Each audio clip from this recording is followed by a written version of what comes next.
Allez, je suis chaud. Vole comme le papillon, pique comme l'abeille. Et vas-y, cogne mon gars, cogne. Salut à tous, c'est l'envers du manga, j'espère que vous allez bien, moi ça va très très bien. Bienvenue dans cette vidéo achat, et oui, le début du mois, ça veut dire je vais vous montrer mes achats du mois dernier, c'est-à-dire le mois de septembre. Beaucoup de mangas à vous présenter, c'était la folie, et je vous raconte pas la folie qu'il y aura au mois d'octobre, au mois de novembre et au mois de décembre, ça va être n'importe quoi pour le portefeuille. Tout d'abord, on est 1150, plus de 1150 sur la chaîne, c'est un truc de fou. Je vous invite à vous abonner, plus on est de fous, plus on rit. Activez la cloche pour ne rater aucune vidéo. Partagez cette vidéo, un petit pouce bleu, un petit pouce rouge si vous dites que j'ai une gueule de con, ça ne me dérange pas. Vous pouvez mettre un pouce rouge, pouce bleu si vous avez aimé, pour soutenir. Et puis commentez. Je suis très content parce que c'est grâce à vous que je trouve de nouvelles séries, que j'échange avec vous, que j'apprends plein de choses. Je peux me tromper, mais je parle de la passion manga avec de la passion. Voilà, la passion manga, c'est de la passion, c'est partager avec vous, c'est ce que j'aime faire. Et j'ai une question à vous poser, est-ce que cette intro n'est pas la plus longue de l'histoire de l'intro d'une chaîne YouTube? Donc on va partir de suite. On commence avec Fulodrum. On continue avec Tsugumi Project, tome 2, et on enchaîne avec My Hero Academia. Non, bien sûr, c'était une blague, évidemment.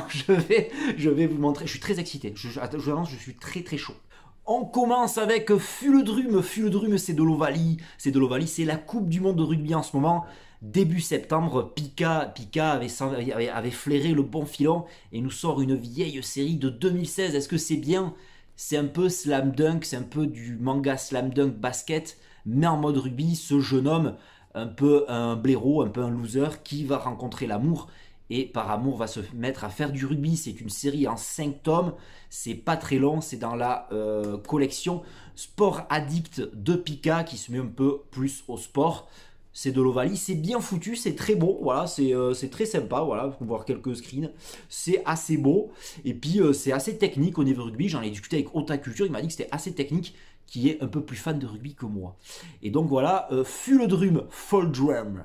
On enchaîne avec le tome 2 de Tsugumi Project de Ipatu. J'avais adoré le tome 1, étant archi fan de science-fiction, d'anticipation, de survivalisme. Comme vous pouvez le voir ici, j'ai pas mal de Asimov. Et là, je me disais, c'est une création originale. Kiyun est parti chercher l'auteur, le mangaka Ipatu, uniquement pour le public français. Très très beau visuellement, ça m'a beaucoup hypé le tome 1. Un peu en retrait sur le début du tome 2 avec les visages des personnages qui sont à mon sens un peu moins réussis que les décors et que les paysages. Attention, tout ça à mettre avec un gros guillemet parce que je suis une brêle en dessin. C'est mon avis personnel, même le mec est 1 milliard de fois plus fort que moi en dessin, mais c'est mon avis personnel. C'est ce que je transmets aussi dans mes vidéos, c'est pas dire ce manga c'est de la merde, mais donner mon avis. Vous pouvez évidemment dans les commentaires me dire que j'ai dit de la merde. Mais je trouve que dans les personnages et puis dans le scénario, il était moins dedans que dans le tome 1. Le tome 2, la fin rattrape un peu le sujet et remet dedans dans l'histoire, à savoir trouver cette arme nucléaire, ces prisonniers qui sont mis dans ce Japon post-apo avec ces monstres légendaires, ces monstres mythiques. C'est assez cool à lire. Il me tarde de lire le tome 3, je sais pas quand c'est qu'il sort. On continue avec le tome 20 de My Hero Academia qui était très vie lycéenne, voilà, fête du lycée musicalement parlant.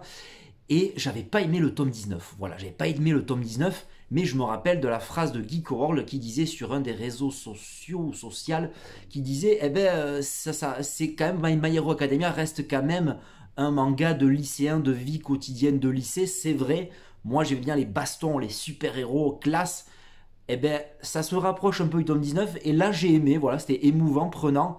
C'est difficile de parler d'un tome 20 quand vous n'avez pas lu la série pour pas spoiler, mais en tout cas le héros qui intervient dans la deuxième moitié du manga avec un nouveau héros qu'on n'avait pas vu, c'est très très classe. La fin est très hypante, il me tarde le tome 21 qui sort début décembre il me semble, ou fin novembre. Et puis c'était très émouvant avec cette fête du lycée, la musique et tout ça, c'était très cool. Et c'est chez Kiyun. Vous avez pu le constater, je suis fan de Boichi et notamment de Kitano Ken. Voilà, c'est mon logo de chaîne YouTube, de mes réseaux sociaux. Et je pouvais pas échapper à Origin. En plus, c'est de la SF. Ça se passe dans un futur proche. Origin, un robot qui ressemble de plus en plus à un humain. Là, c'est un tome très combatif où il y a beaucoup de combats. J'adore. C'est tellement stylé. Les dessins de Boichi, c'est tellement classe. Allié à de la science-fiction, un pur bonheur pour moi. C'est très stylé. Justement, le fanservice est moins présent que dans ses autres œuvres. Il part un peu en cacahuète à la fin, en mode métaphysique. Alors la série, je crois, qui est finie en 10 tomes au Japon. Ça aussi, c'est chez Pika de Boichi. Boichi qui est tout seul dessus.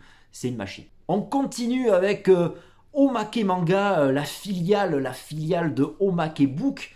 Qui fait, comme son nom l'indique, qui fait du manga, voilà, il ne faut pas être sorti de Saint-Cyr, avec le personnage tome 2. Je vous avais parlé du tome 1 au mois d'août ou au mois de juillet, je ne sais plus, que j'avais adoré. Le tome 2 sortait début septembre, le 5. Otaculture m'en avait beaucoup parlé parce qu'il avait eu une petite larmichette. C'est vrai qu'il y a une larmichette à donner sur ce tome 1. C'est du harcèlement scolaire. Cette jeune fille, cette collégienne qui est brimée à l'école et qui se venge, c'est hyper violent. Le tome 2 clôt la série, c'est une vraie pépite et ça pose beaucoup de questions sur le harcèlement scolaire, non pas au Japon, uniquement au Japon, mais partout dans toutes les écoles du monde. C'est très déstabilisant à lire. Je suis content parce que j'ai des goûts assez hétéroclites et c'est grâce à vous. Je me fais hyper. Là, on est typiquement dans le manga que je n'aurais jamais osé lire ou acheter il y a un an. Les dessins sont particuliers et puis les réseaux sociaux, la chaîne YouTube me font que on m'en parle beaucoup, on parle beaucoup de manga, je demande l'avis de tout le monde et j'ai pu commencer la série La Cantine de Minuit, le tome 1 que j'avais adoré. On est dans la même veine, je suis cuisinier, ça parle de cuisine, d'un restaurant atypique qui est ouvert de minuit à 7 heures, qui propose une carte extrêmement réduite, ce que devraient faire tous les gens qui passent en cauchemar en cuisine. Et donc, La Cantine de Minuit, tome 2, c'est ce fameux restaurant qui, au gré des saisons, apporte quelques plats. Et autour de ces plats typiquement japonais, la cuisine japonaise, ce n'est pas que les sushis, on ne connaît que ça, mais il y a une multitude de plats que l'on ne connaît pas. Et autour de ces plats, c'est très culturel. Les gens se rassemblent, s'aiment, se détestent. Des histoires qui sortent du restaurant, mais toujours se rassemblent autour de la cantine de minuit. Excellentissime. Le tome 6 sort en octobre. J'essaye de me rattraper en prenant un par mois. C'est chez le Lézard Noir et c'est de Yaro Abe. Excellent. Ce sont des histoires courtes.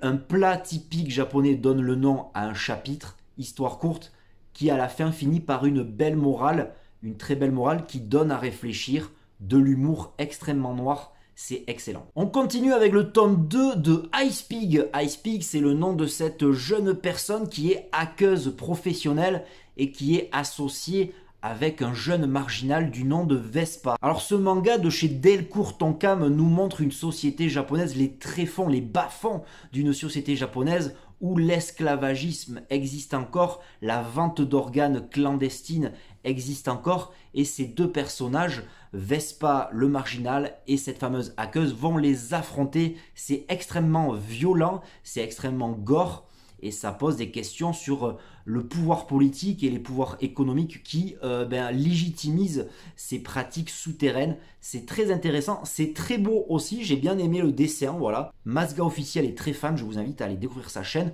comme celle de Otaculture et Geeko World. J'adore ces mecs, je sais pas pourquoi je dis ça. Ice Pig, tome 2. Le 12 septembre, c'était la sortie Vega, pour moi j'appellerais ça la journée Vega, voilà, Vega édition avec The Red Rat in Hollywood, tome 4 que j'ai adoré, voilà, j'adore. Le tome 1 était plus un manga historique documentaire, voilà, pour poser les bases de cette chasse aux communistes, comment on en est arrivé là aux États-Unis dans les années 50, après la guerre, sous fond de guerre froide, comment le gouvernement américain s'est mis à taper sur les doigts de tout ce qui était socialiste et communiste, notamment dans le cinéma américain, pour toucher la plus grande population possible. Et là, on retrouve ces fameux 10 d'Hollywood, ceux qui ont été blacklistés et qui ne peuvent plus travailler, ils vont tenter de s'en sortir, notamment Elsa Kazan, ce grand réalisateur de l'époque, qui avait une petite amourette avec Marilyn Monroe. J'allais dire Marilyn Manson, mais c'est pas ça.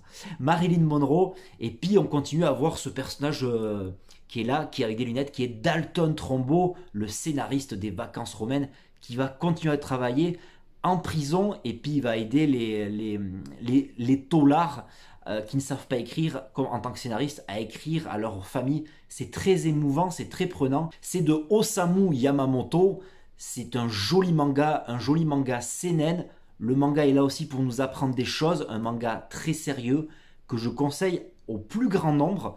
Et justement, restez connectés sur les réseaux sociaux parce que durant le mois d'octobre, quelque chose va arriver à propos de The Red Rat in Hollywood. Natsuko no Sake. Et oui, j'ai compris très tard que c'était un manga des années 80, de 88, qui compte 12 volumes au Japon, relié en gros pavé en 6 volumes par Vega en France. C'est de Akira Ose. Voilà, c'est de Akira Ose. C'est un manga sur le saké. Je m'attendais à plus une histoire d'amour autour de cette jeune femme. C'est une histoire de cette jeune femme partie à Tokyo faire sa vie dans la publicité et qui va devoir rentrer dans son cocon familial, dans l'entreprise de saké de sa famille parce que son frère, décède. C'est pas un spoil, c'est dans le synopsis. Et donc elle va, pour honorer la mort de son frère qui est mort, elle va essayer de tenter de cultiver un riz très rare pour donner le meilleur saké du monde. C'est aussi une belle critique sur la confrontation, la différence entre le saké artisanal et le saké industriel qui peut être transposé à notre époque en 2019 entre le monde rural, le monde industriel. Un manga qui aurait pu être écrit en 2019, ça fait un peu peur, comme quoi les choses n'ont pas changé. L'utilisation à souhait, l'utilisation abondante des engrais, des édulcorants, de la chimie pour produire en masse. C'est très très beau, j'en ai fait un post sur Instagram, je vous invite à le lire si vous êtes intéressé. Et c'est très intéressant aussi de voir la place qu'a le saké dans la culture japonaise. Ça peut parler à nous aussi français qui on considère que le vin a une énorme place dans notre culture. C'est très instructif sur la production du saké. Le mec est barjo sur le saké. Peut-être mon coup de cœur de l'année, sûrement même le bateau Thésée tome 4, un seinen haletant, prenant, c'est incroyable. Shin, ce jeune homme, est brutalement envoyé dans le passé pour élucider le meurtre, l'empoisonnement d'une école maternelle. Le principal suspect, son propre père, il le rencontre alors qu'il n'est même pas né.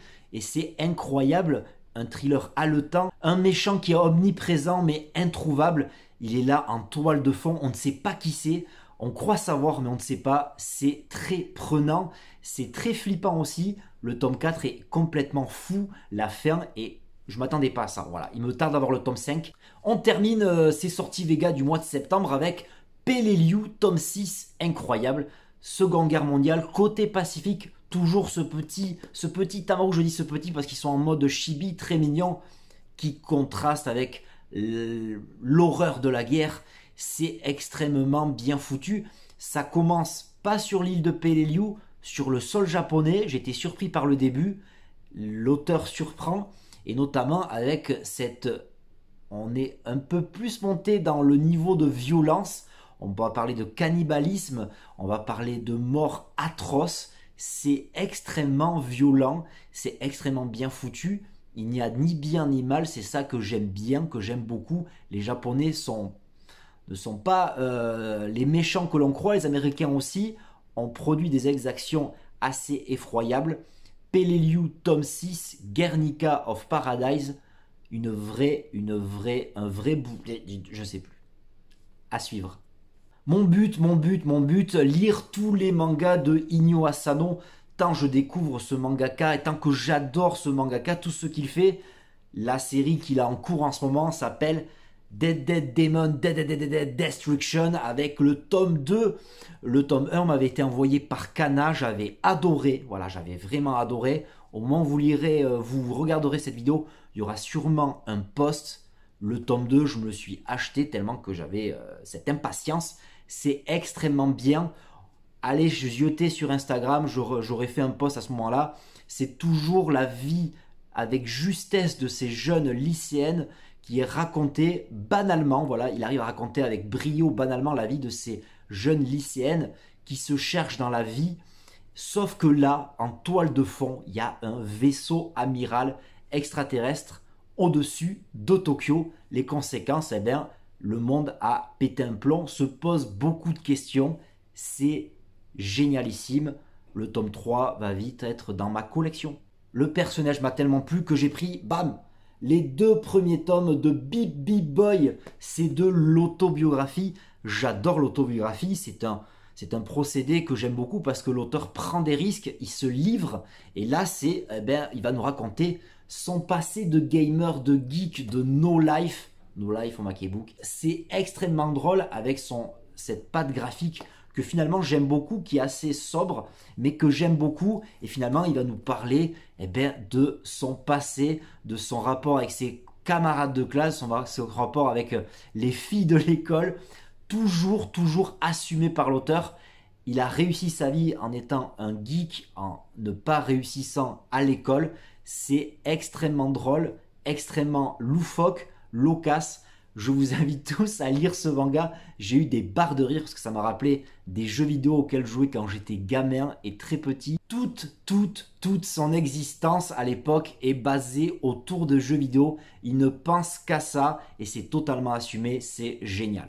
Il me manquera le 3e tome qui sera vite dans ma besace dans pas longtemps. On enchaîne avec l'autobiographie et ce manga de Tanazano, c'est aux éditions Akata. Sans aller à l'école, je suis devenu mangaka. Voilà, un petit one-shot que j'ai trouvé d'occasion. Je me suis dit, pourquoi pas, c'est pas très cher. Il y a pas mal de lectures et c'est un jeune homme, c'est l'auteur lui-même qui a reçu un choc étant petit. Voilà, il a été frappé par sa maîtresse d'école et ce choc va lui faire perdre un peu les esprits. Il ne va plus vouloir y aller, il va y aller par intermittence. L'évolution de ce gamin de l'âge de 7 ans à sa majorité, comment il a réussi à devenir mangaka, c'est par le dessin. Il s'évadait par le dessin et étant fan d'un mangaka hyper connu, c'est une histoire vraie. Et à la fin, il tentera de rencontrer son mangaka fétiche dont il est très fan. C'est très bien, je vous en dis pas plus, je vous invite vivement à lire ce manga. Le Tigre des Neiges, tome 1, la cantine de minuit, le Tigre des Neiges, pas mal de découvertes chez le Lézard Noir. Et l'auteur, la mangaka, qui s'appelle Higashimura, qui est responsable de Princesse Jellyfish. Je ne savais pas, je l'ai reconnu avec le trait, j'avais lu quelques tomes à l'époque. Et c'est très beau, c'est très poétique. Et elle prétend que le tigre d'Echigo, ce personnage de l'époque, ce grand samouraï, ce grand général, cette figure emblématique du Japon d'antan, serait une femme. L'auteur nous montre 2 niveaux de compréhension, un pour les néophytes et pour ceux qui aiment beaucoup l'histoire. C'est très intéressant et donc on va suivre la vie de ce personnage, de cette jeune femme qui va devoir prendre la place de l'aîné de la famille parce que son grand frère est plus en mode poète, pas capable de prendre les armes, et on va suivre cette évolution et son apprentissage avant de devenir ce grand personnage emblématique. Une pépite à suivre, le tome 4 est sorti fin du mois de septembre, alors je vous tiens au courant très vite. Le tome 5 de My Home Hero, je ne l'avais pas commandé directement, j'avais un peu oublié parce que le tome 4 pour moi était pas top. Justement, celui-là relance l'action. J'aime ce duel entre les deux. Voilà, il m'a beaucoup plu celui-là, alors que le tome 4 était très invraisemblable, plutôt assez invraisemblable. J'avais pas compris comment ce mec ne se fait pas buter plus tôt. Et bien là, le tome 5, on passe à l'étape supérieure. Le héros est assez machiavélique. C'est très sympa. Apparemment, un espèce d'arc se finit avec le tome 6, d'après ce que j'ai compris. Il me tarde quand, pourquoi, où il va en venir l'auteur. Je me cache derrière les mangas. Eh oui, oh là là. Eh oui, la tristesse. Eh oui, c'était la réédition de Demon Slayer, les rôdeurs de la nuit, Kimetsu no Yaiba. 2 mangas pour le prix d'un. Et oui, avec la folie de l'animé cet été que je n'ai pas vu parce que je préfère le manga papier. Panini Manga a réédité le manga. Voilà, Panini Manga a réédité le manga. C'est sympa, voilà, c'est un jeune garçon qui va voir sa famille complètement massacrée par des démons. Il va se venger. Pour l'instant, c'est extrêmement classique. Les mangas sont très rapides à lire. Le tome 3 et 4 sortent le 10 octobre. Je les ai déjà commandés. Le tome 4 sera inédit. C'est beau. Ça se passe au début du XXe siècle au Japon. C'est un peu bizarre comme ambiance. Il y a des mecs en costard, des mecs qui ont des pouvoirs. Il paraît qu'après, c'est la folie totale. L'histoire met un peu de temps à se mettre en place. Mais c'est vraiment le manga qui a un peu tapé fort durant le mois de septembre avec cette folie, comme je disais, de l'animé. Tout le monde l'attendait et tout le monde attendait au tournant Panini Manga. On va parler d'une petite maison d'édition qui est IMHO, qui est un peu underground, un peu en décalé des grosses maisons d'édition. Mais je ne pouvais pas y échapper parce que ils éditent du Inyo Asano avec La fille de la plage, un peu comme à l'instar des autres œuvres de Inyo Asano, qui décrit avec justesse la vie de ces lycéennes, leur vie quotidienne, leur amourette, leurs problèmes, leur rapport avec leurs parents. Là, ça passe vraiment par le sexe, voilà, par le sexe, par les rapports sexuels très débridés. Ça parle beaucoup de sexe et ça parle crûment. Il y a quelques scènes vraiment interdites aux moins de 18 ans, c'est très cru. Mais ça met le doigt, oui, ça met le doigt, comme on peut le dire, là où ça tape fort. Voilà, là où ça tape fort, c'est-à-dire les jeunes lycéens japonais ont un mal-être. Voilà, ils sont mal dans leur peau. Ce n'est pas que des collégiennes à gros boobs ou des lycéennes à gros boobs qui ont des super pouvoirs. Une belle édition à découvrir notamment avec ce duo, ce couple de lycéens avec la réputation à respecter dans le lycée, qui s'unissent parce qu'ils n'ont rien d'autre à faire. Et qui est cette fameuse fille de la plage? Il me tarde de le découvrir dans le tome 2, c'était aux éditions IMHO, les 2 tomes, ça nous fait la série complète. Donc ce sera prochainement dans la besace, celle-là aussi, dans la besace. Et on termine cette vidéo achat du mois de septembre avec le manga Neun. Le manga Neun que je n'ai pas aimé. Voilà, que je n'ai pas aimé, mais je vais vous expliquer pourquoi. Ce n'est pas le nazisme, ce n'est pas le fascisme, ce n'est pas la Seconde Guerre mondiale. J'adore l'Uchronie, j'adore le contexte, j'adore le risque qu'a pris Pika pour éditer un manga avec une croix gammée dessus. Mais ça fait pas tout. Je n'ai rien compris. Voilà, je n'ai pas capté et c'est tellement stéréotypé. C'est 13 gamins qui sont les enfants de Hitler. Alors pour perpétuer sa race, il a inséminé, voilà, il a créé 13 gamins. Un d'entre eux s'appelle Neun, le titre du manga. Il est protégé par un garde du corps. Et on ne sait pourquoi, on devine qu'un des enfants veut éliminer tous les autres gamins. Évidemment, ils n'envoient pas 40 SS, 50 SS ne suffisent pas à tuer un seul gamin. Le garde du corps les défonce tous, ce qui est improbable. Et puis aussi, la fuite en avant. Ce personnage doté d'un sabre mi-allemande, mi-japonaise, mon cul Lulu, je suis un peu vulgaire, mais j'ai dit qu'est-ce que c'est que cette carambolade, je ne sais pas si ça existe ce mot, mais qu'est-ce que c'est que ce truc? Il fallait absolument mettre en plein Berlin ou en plein Munich, je ne sais plus, parce que je m'en fous, une japonaise avec un sabre en décolleté, je ne comprends pas. Et puis la fin du manga nous montre ce fameux Herr Docteur, je ne sais pas faire l'accent allemand, Herr Docteur, ce fameux savant fou qu'on ne retrouve jamais dans aucun film, et là il l'est mis, c'est une blague, il est dans tous les films, ce fameux Herr Docteur qui fait des expériences sur ses compatriotes, et qui lui par contre il va faire mieux le boulot que 50 SS ou qu'un régiment de 200 SS. Il va tuer, il va retrouver les enfants qui restent, je ne sais pas. En tout cas, le dessin est par moments très stylé, par moments un peu brouillon. En fait, je n'achèterai pas la suite. Voilà. À la fin du mois de septembre était marqué, il y avait des achats du mois de septembre, c'était chez Black Box également. Je ne vous les montre pas parce que j'ai déjà fait une vidéo unboxing. Je les ai reçus il n'y a pas très longtemps. Je vous invite à aller voir la vidéo si vous voulez voir mes derniers achats du mois de septembre. Les réseaux sociaux, on en parle. Je donne mon avis, mes critiques, mes lectures, mes achats sur Twitter et sur Instagram. Les liens seront dans la description.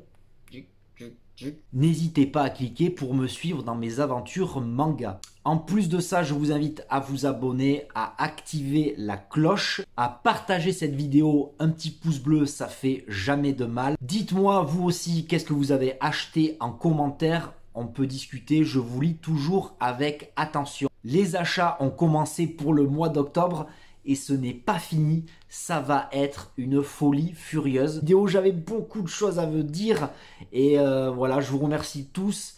À la prochaine, on se rejoint sur les réseaux sociaux. Vous pouvez venir parler, discuter. Voilà, vos avis m'intéressent énormément. Je vous remercie tous de votre attention et d'avoir suivi, d'avoir regardé cette vidéo. Je vous dis à la prochaine et lisez des mangas. À la prochaine. Ciao.